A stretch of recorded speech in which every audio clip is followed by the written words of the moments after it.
یاسر علی KPK سے ہی پوچھتے ہیں کہ اگر کوئی نماز میں ایک سے زیادہ غلطیاں کر لے، مثلاً اگر کوئی سورہ فاتحہ کے بعد کوئی اور سورت بھی نہ ملائے اور درمیانی قاعدہ بھی وہ بھول جائے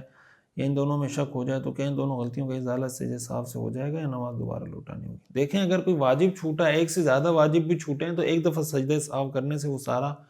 ٹھیک ہو جائے گا۔ اگر کوئی فرض چھوڑ دیا ہے پھر تو نماز دوبارہ پڑھنی پڑے گی۔ بغیر وضو کے اذان دے سکتے ہیں، اذان دیں گے، اذان تو ہو جائے گی، لیکن اذان دینی نہیں چاہیے بغیر وضو کے۔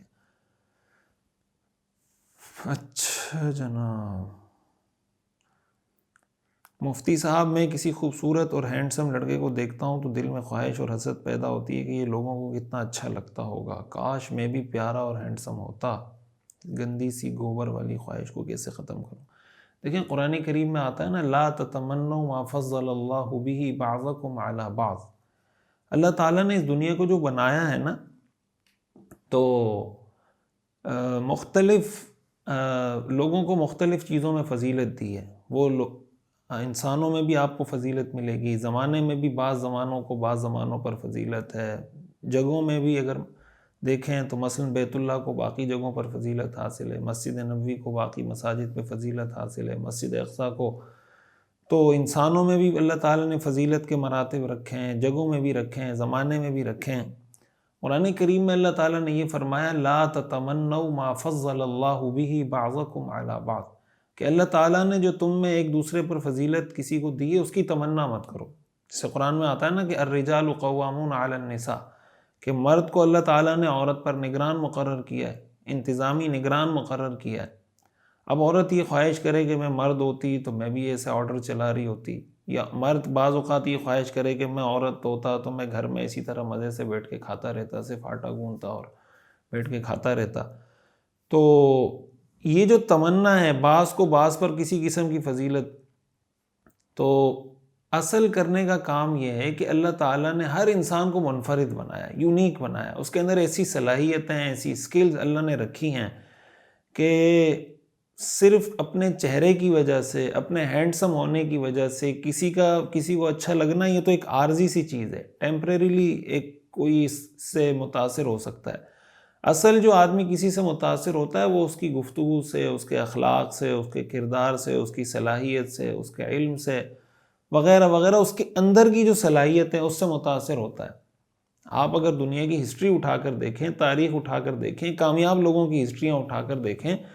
تو آپ کو یہ کوئی چیز ان میں کامن نہیں ملے گی کہ وہ سارے کوئی ہینڈسم ہوتے تھے۔ جتنے کامیاب لوگ دنیا میں گزرے ہیں، آپ کو ان میں ہینڈسم لوگ بھی ملیں گے، اس میں آپ کو ایسے لوگ بھی ملیں گے کہ جن کی شکل و صورت کوئی اچھی نہیں تھی لیکن انہوں نے بہت بڑی بڑی کامیابیاں حاصل کی ہیں۔ تو اس لیے اللہ کی نظر میں بھی یہ معیار نہیں ہے،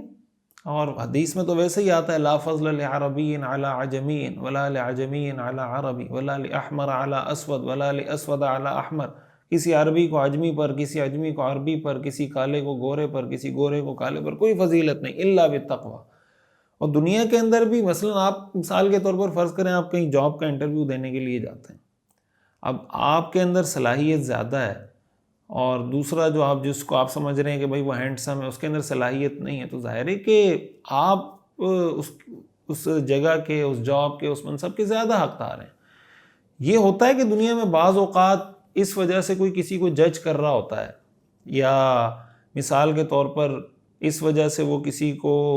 جج کر کے یا آپ کو جج کر رہا ہوتا ہے، تو دنیا کے اندر تو بہت سارے غلط کام ہو رہے ہوتے ہیں۔ دنیا کے اندر تو لوگ شراب بھی پی رہے ہیں، زنا بھی کر رہے ہیں، بہت ساری چیزیں۔ تو اس کا یہ مطلب نہیں کہ اس کی وجہ سے آدمی ڈس ہارٹ ہو جائے، مایوس ہونا شروع ہو جائے۔ اللہ تعالیٰ نے جو نعمتیں دی ہیں نا، ان کو شمار کریں کہ اللہ تعالیٰ نے کیا کیا نعمت دی ہے۔ حدیث شریف میں آتا ہے نا کہ صحابہ اکرام رضوان اللہ علیہم اجمعین نے ایک دفعہ حضور سے سوال کیا، ذہب اہل الدثور بالاجور، کہ اللہ یا رسول اللہ یہ سارا اجر تو پیسے والے کما گئے، یعنی جتنے مالدار صحابہ ہیں، آپ ہمیں کہتے ہیں نماز پڑھیں، ہم نماز پڑھتے ہیں، آپ کہتے ہیں جناب نوافل پڑھیں وغیرہ وغیرہ، جو بھی آپ نیکی کی عبادات ہمیں بتاتے ہیں ہم کرتے ہیں۔ پھر جو مالی عبادات ہیں تو وہ تو ظاہر مدعا نہیں کر سکتے، آپ کہتے ہیں زکوٰۃ دیں تو زکوٰۃ تو مالدار صحابہ دیتے ہیں، صدقات دیں تو صدقات تو مالدار صحابہ دیتے ہیں، تو سارا ثواب تو وہ لوگ کما گئے، یعنی ان کو وہ فضیلت حاصل ہو گئی۔ صحابہ اکرام رضوان اللہ علیہم اجمعین کے دیکھیں، وہ اگر ایک دوسرے سے مقابلہ کرتے تھے نا، تو اس چیز میں نہیں کہ وہ ہینڈسم ہے، میں زیادہ ہینڈسم ہوں، وہ ایسا ہے، وہ ایسا ہے، وہ آخرت کے معاملے میں مقابلہ کرتے تھے۔ ہمارا بنیادی مسئلہ ہی، اور قرآن نے حدیث میں ہمیں بتایا آپ صلی اللہ علیہ وسلم نے،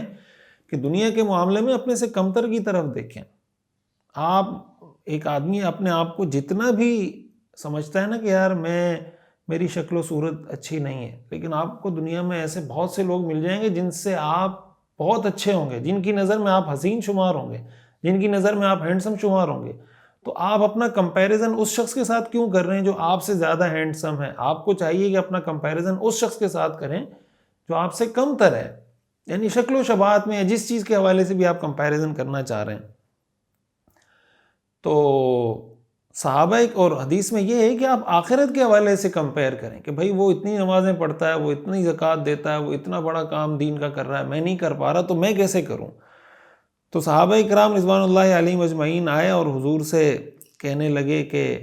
وہ نماز پڑھتے ہیں، ہم بھی نماز پڑھتے ہیں، وہ روزہ رکھتے ہیں، ہم بھی روزہ رکھتے ہیں، لیکن وہ صدقہ دیتے ہیں، ہم نہیں دے سکتے، وہ غلاموں کو آزاد کرتے ہیں، ہم غلاموں کو آزاد نہیں کر سکتے۔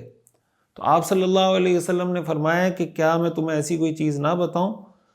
کہ تم ان سے آگے بڑھ جاؤ گے، اگر وہ عمل کرو گے تو ان سے آگے بڑھ جاؤ گے، یا کم از کم جو تم سے آگے بڑھیں تدرکون بہ من سبقکم، جو تم سے آگے بڑھ گئے نا تم ان کو پہنچ جاؤ گے اور ان کے برابر آ جاؤ گے،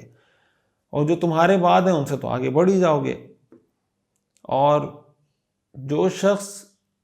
تم سے کوئی افضل نہیں ہو سکتا الا یہ کہ وہ بھی یہی کام کرے جو کام میں تمہیں بتا رہا ہوں، تو پھر وہ بھی تمہارے والے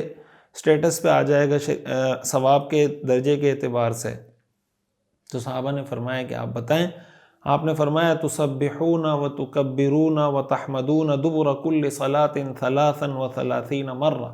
آپ نے فرمایا کہ ہر نماز کے بعد 33 مرتبہ سبحان اللہ، 33 مرتبہ الحمدللہ اور 33 مرتبہ اللہ اکبر پڑھا کرو۔ حدیث میں آتا ہے رجع فقراء المہاجرین الی رسول اللہ صلی اللہ علیہ وسلم، کچھ وقت گزرنے کے بعد یہ مہاجر صحابہ پھر حضور کے پاس آئے اور کہنے لگے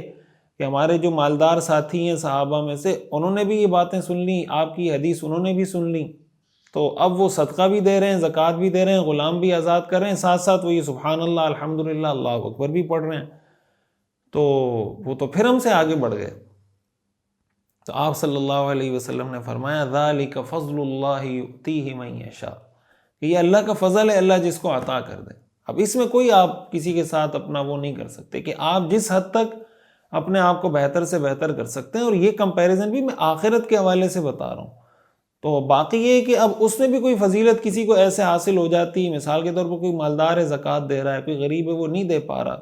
تو وہ آگے بڑھ رہا ہے، تو بس اس پر صبر کرے اور یہ دل میں آرزو تمنا رکھے کہ بھائی اگر میرے پاس ہوتا مال، میرے پاس پیسے ہوتے، میں بھی اللہ کی راہ میں خرچ کرتا۔ تو یہ ساری چیزیں سامنے رکھیں تو امید ہے انشاءاللہ کوئی ٹینشن نہیں ہوگی۔